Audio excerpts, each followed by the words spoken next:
کامیاب اور جنتی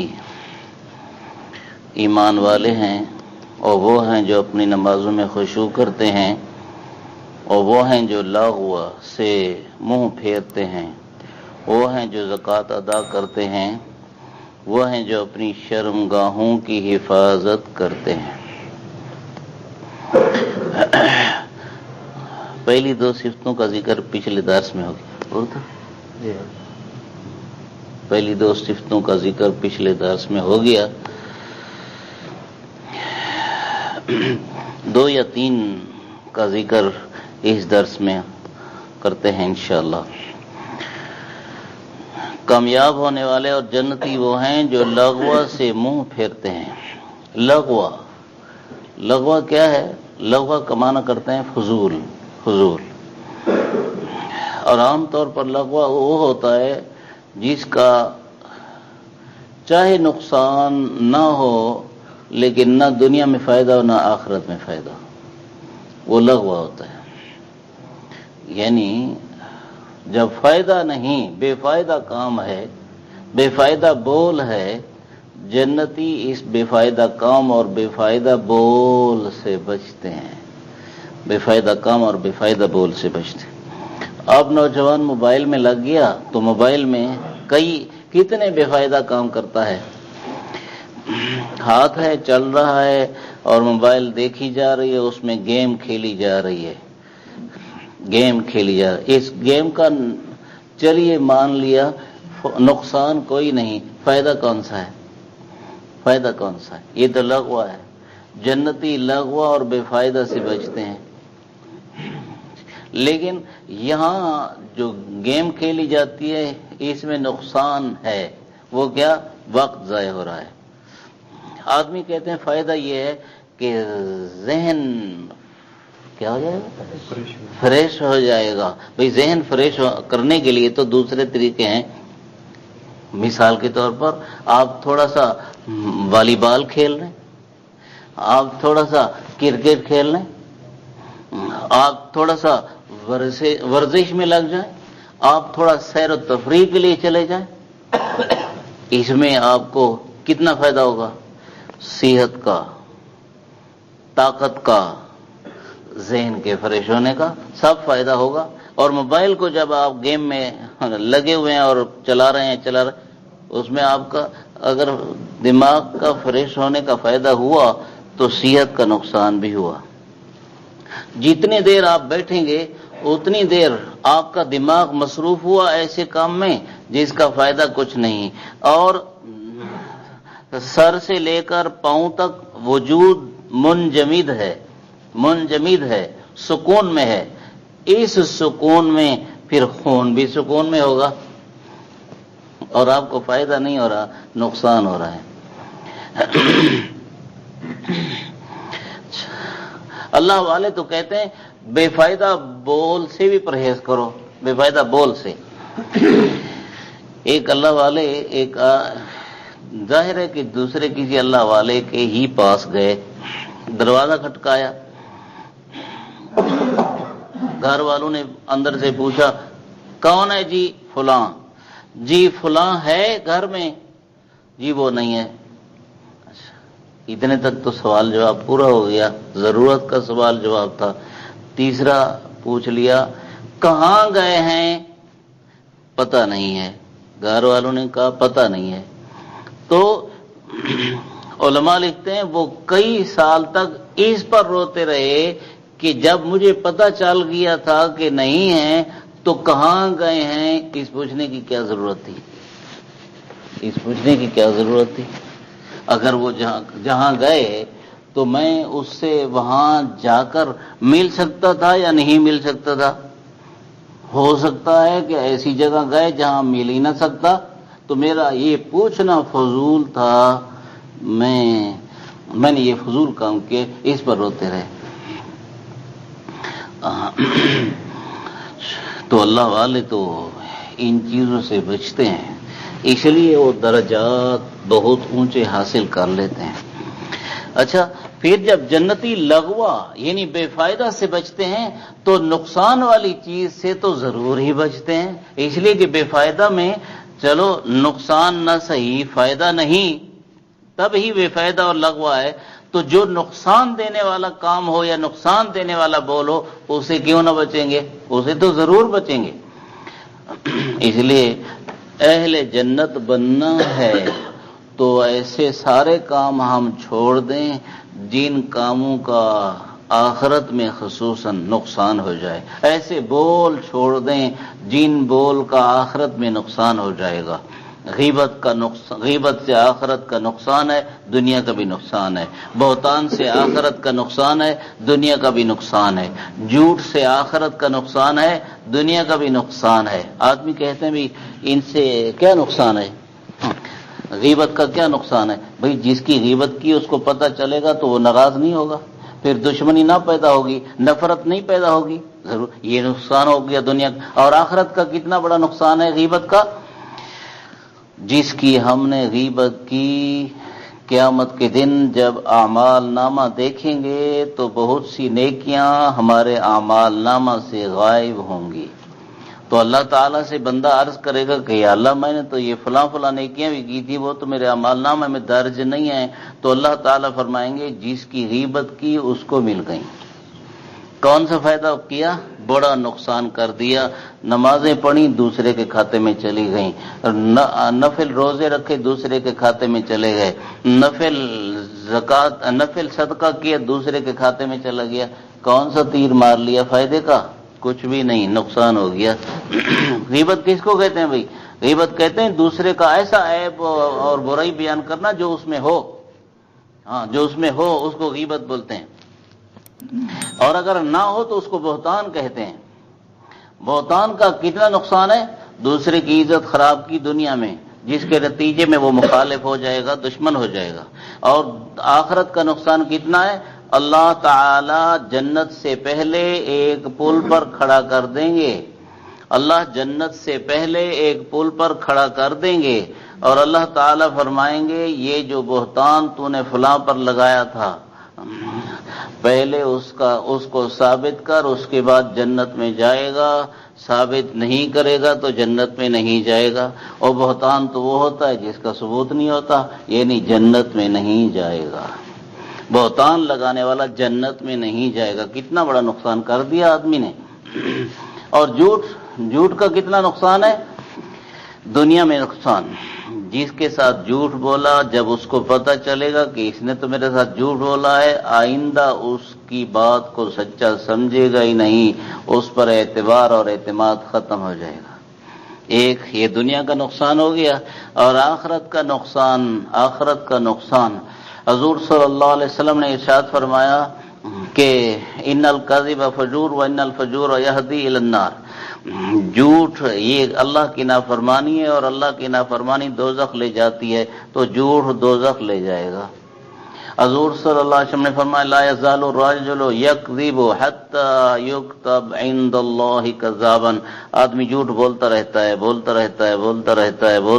ہے، اس کی عادت بن جاتی ہے، حتیٰ کہ اللہ اپنے رجسٹر میں لکھ دیتے ہیں یہ کذاب، یعنی بہت بڑا جھوٹا آدمی ہے۔ اور اللہ کے رجسٹر میں کون مٹائے؟ بندہ خود مٹوا سکتا ہے۔ وہ اس طرح سے کہ جھوٹ سے توبہ کرے اور آئندہ سچ بولے، مر جائے بھی سچ بولے، نقصان مالی ہو جائے سچ بولے، عزت کا نقصان ہو جائے سچ بولے، کسی کے سامنے شرمندہ ہو جائے بھی سچ بولے۔ جب سچ بولے گا تو حضور صلی اللہ علیہ وسلم کی یہ حدیث بھی سن لو، لا یزال الرجل یصدق حتی یکتب عند اللہ صدیقا۔ آدمی سچ بولتا رہتا ہے، اس کی سچ ہی عادت ہوتی ہے، جھوٹ سے پرہیز کرتا ہے، اللہ اس کو اپنے پاس صدیق لکھ دیتے ہیں۔ صدیق کا پتہ ہے آپ کو کتنا درجہ ہے اس کا؟ اللہ تعالیٰ نے قرآن شریف میں فرمایا ہے الذین انعم اللہ علیہم، اللہ کے انعام یافتہ بندے یہ ہیں، من النبیین نبی، والصدیقین صدیق، والشہداء شہید، والصالحین اولیاء۔ اللہ نے پہلے نبیوں کا ذکر کیا، پھر صدیقین کا، پھر شہداء کا، پھر اولیاء کا۔ اس کا مطلب ہے سچ کی عادت بنانے سے اور زبان کو جھوٹ سے بچانے سے، ہمیشہ سچ بولنے سے آدمی ایسا درجہ حاصل کر لیتا ہے کہ ولیوں سے بڑھ جاتا ہے، شہیدوں سے بڑھ جاتا ہے، نبی سے نیچے درجہ اس کا ہوتا ہے، نبی سے نیچے درجہ، دیکھ لو سچ بولنے میں۔ اور اب تو پاکستان کے بڑے سے لے کر چھوٹے تک سارے ہی جھوٹ بولتے ہیں، سارے جھوٹ بولتے ہیں، اور اس کا پھر نام کیا رکھتے ہیں ماشاءاللہ، جدید روشنی ہے نا، نئی تعلیم، نئی تعلیم، اس لیے نئی تعلیم میں نئے نام رکھ دیے جاتے ہیں، برائی کا نام نیا رکھ دیا جاتا ہے تاکہ وہ برائی دماغ میں بری نہ لگے۔ سود کا نام رکھ دیا منافع، اور شراب کا نام رکھنے مثلا آب زمزم۔ اب وہ نام مجھے نہیں آتے، بھی شرابیوں کو آتے ہیں نام ان کے، مجھے نہیں آتے، انہوں نے عجیب عجیب دوسرے نام رکھے ہیں۔ رشوت کا نام رکھا صحبت، مٹھائی، صحبت، مٹھائی، یہ رشوت کا نام رکھا ہے۔ اور لڑکا لڑکے سے بدفعلی کرے، اس کا نام قوم لوط کا عمل نہیں رکھا، اس کا نام رکھا ہم جنس پرستی، اور زنا کا نام رکھا جسم فروشی، تاکہ یہ وہ جو بندوں کے دل میں نفرت ہے وہ نکل جائے۔ اور جھوٹ کا نام رکھا کیا نام رکھا، میں نے اسلام آباد کی سڑکوں پہ دیکھا ہے اس کا، کیا، یوٹرن، یہ جھوٹ کا نام رکھا یوٹرن۔ وعدہ خلافی کا نام رکھا یوٹرن۔ نئے یوٹرن والے آئے ہیں نا، ماشاءاللہ ماشاءاللہ۔ ملک پاکستان بھی یوٹرن کرے گا، اب پاکستان نہ رہے گا، پلیدستان بنے گا، نجسستان بنے گا، یوٹرن ہوگا نا اس کا، اللہ معاف کرے۔ نئے نئے نام دیتے ہیں۔ اندھیرے کا نام رکھا روشنی، اندھیرے کا نام رکھا روشنی۔ وہ جو سکول کالج کا علم ہے وہ اندھیرا ہے، اس لیے کہ خدا رسول کی پہچان کرواتا نہیں، اس کا نام رکھا روشنی، نئی روشنی۔ اور جو علم دین ہے، یعنی علماء کے پاس ہے، مدارس کے پاس ہے، اس کا نام رکھا جہالت۔ عالم دین علم دین کا پورا کورس کر جائے تو حکومت کے ہاں، اداروں کے ہاں وہ کیا ہے، جاہل، غیر تعلیم یافتہ، یہ اس کا نام ہے۔ کیا کہنے بھی، یہ اس نے 16ویں پاس نہیں کی ہوئی ہے، یہ جاہل ہے، جاہل، اللہ معاف کرے۔ خرد کا نام جنوں رکھ دیا، جنوں کا نام خرد، یعنی عقل کا نام بے عقلی رکھ دیا، بے عقلی کا نام عقل رکھ دیا۔ اللہ ہی رحم فرمائے۔ قوم الٹی طرف جا رہی ہے، پہلے مرد سردار ہوتا تھا، اب عورت سردار ہے۔ عورت وہ ماتحت ہوتی تھی، اب مرد ماتحت ہے، ہر چیز الٹی ہو رہی ہے، برائی کو نیکی اور نیکی کو برائی، جو شریف ہے اس کو گندا، اور جو گندا ہے اس کو شریف کہتے ہیں۔ اب وہ بدکارہ عورتوں کو کہتے ہیں اداکارہ، اداکارہ، فنکارہ، ان کو کیا پتہ نہیں، عجیب عجیب نام رکھے ہیں، اللہ معاف کرے جی۔ تو بات یہاں سے چلی تھی کہ بھی جھوٹ کا نام بھی نیا رکھ دیا ہے تاکہ جھوٹ سے نفرت نہ رہے جی۔ یوٹرن، وعدہ خلاف، والذین هم عن اللغو۔ تو اللہ کے جنتی بندے جنہوں نے جنت حاصل کرنی ہے وہ لغویات سے بچتے ہیں، گناہوں سے بچتے ہیں۔ بھئی یہ گناہوں میں کوئی فائدہ کوئی نہیں، فائدہ کوئی نہیں۔ آگے گناہ کا ذکر آ رہا ہے، اس لیے میں ابھی یہاں پر بریک لگاتا ہوں۔ والذین هم للزکاۃ فاعلون۔ تیسرا، چوتھا جنتیوں کا اور کامیاب لوگوں کا عمل یہ ہے کہ زکوٰۃ ادا کرتے ہیں، زکوٰۃ ادا کرتے ہیں۔ زکوٰۃ جو ہے نا، یہ ایسے ہے اپنے مال میں سے جیسے فصل میں سے جڑی بوٹیاں صاف کر لینا۔ زکوٰۃ کا معنی ہے پاک کرنے والی، زکوٰۃ کا معنی ہے پاک کرنے والی۔ بھائی زکا یزکی تزکیتن عربی ہے لفظ، تو زکوٰۃ کا معنی ہے پاک کرنے والی، یعنی زکوٰۃ کا مال آدمی کے، زکوٰۃ کا پیسہ آدمی کے پیسے میں میل کچیل ہوتا ہے، اور فصل میں جڑی بوٹی کی طرح ہوتا ہے۔ جڑی بوٹیوں کو صاف کیا، فصل بابرکت ہوئی، اس کا دانہ زیادہ ہوا، اس کا وہ پودا بڑھا، موٹا ہوا۔ ایسے ہی جب آدمی زکوٰۃ ادا کر دیتا ہے تو جو زکوٰۃ ادا کرنے کے بعد پیسہ بچ جاتا ہے بہت زیادہ بابرکت ہو جاتا ہے، بہت زیادہ بابرکت ہو جاتا ہے۔ اللہ، وہ بے وقوف ہے جو اپنی فصل میں سے جڑی بوٹیاں باقی رکھے، اپنی فصل میں جڑی بوٹیاں باقی رکھے، اور اگر کوئی اس کی فصل میں سے جڑی بوٹیاں کاٹنے شروع کرے تو اس کو منع کرے بھی نہیں، جڑی بوٹیاں رہنے دے، یہ مجھے فائدہ پہنچائیں گی۔ کیا فائدہ پہنچائیں گی؟ نقصان کو فائدہ سمجھا، فائدے کو نقصان سمجھا۔ زکوٰۃ کو مالداروں نے اپنا نقصان سمجھا کہ پیسے کا نقصان ہے، اللہ کی قسم نقصان نہیں۔ اللہ نے قرآن شریف میں فرمایا ما آتیتم من زکاۃ تریدون وجہ اللہ فاولئک هم المضعفون، جو تم زکوٰۃ اللہ کی رضا کے لیے ادا کرو گے اللہ کئی گنا بڑھا کے دے گا۔ اللہ کا وعدہ سچا ہے یا جھوٹ بولتے ہیں اللہ تعالیٰ معاذ اللہ؟ دوسری جگہ اللہ نے فرمایا یمحق اللہ الربا، جو سود لے کر تم اپنے پیسے میں پیسہ بڑھاتے ہو اللہ اس کو گھٹاتا ہے۔ وَيُرْبِ الصَّدَقَاتِ، زکوٰۃ دے کر جو تم پیسہ گھٹاتے ہو اللہ اسے بڑھاتا ہے۔ سمجھ لو، دیکھ لو کیا اللہ فرما رہے ہیں، یمحق اللہ الربا، سود لے کر جو تم اپنا پیسہ بڑھاتے ہو اللہ اسے گھٹاتا ہے۔ وَيُرْبِ الصَّدَقَاتِ، زکوٰۃ دے کر جو تم اپنا پیسہ گھٹاتے ہو اللہ اسے بڑھاتا ہے، اللہ اسے بڑھاتا ہے۔ اب اللہ تعالیٰ سچ ہی فرما رہے ہیں، مومن کے دل میں اور عمل میں یقین ظاہر ہونا چاہیے، دل میں یقین آنا چاہیے کہ میری زکوٰۃ سے پیسہ ظاہر کے اعتبار سے گھٹتا ہے، حقیقت کے اعتبار سے گھٹتا نہیں ہے۔ جو لوگ مالدار ہیں اور ان پر زکوٰۃ فرض ہے اور وہ زکوٰۃ نہیں دیتے، دیکھ لو کبھی بیوی بیمار ہے، کبھی بچہ بیمار ہے، کبھی بچی بیمار ہے، کبھی خود بیمار ہیں، اور ایسی ایسی بیماریاں لگ جاتی ہیں کہ جن بیماریوں کے علاج سے ڈاکٹر مایوس ہو جاتے ہیں، کہتے ہیں ہمارے پاس اس کا علاج نہیں ہے۔ ایسی بیماریاں لگ جاتی ہیں۔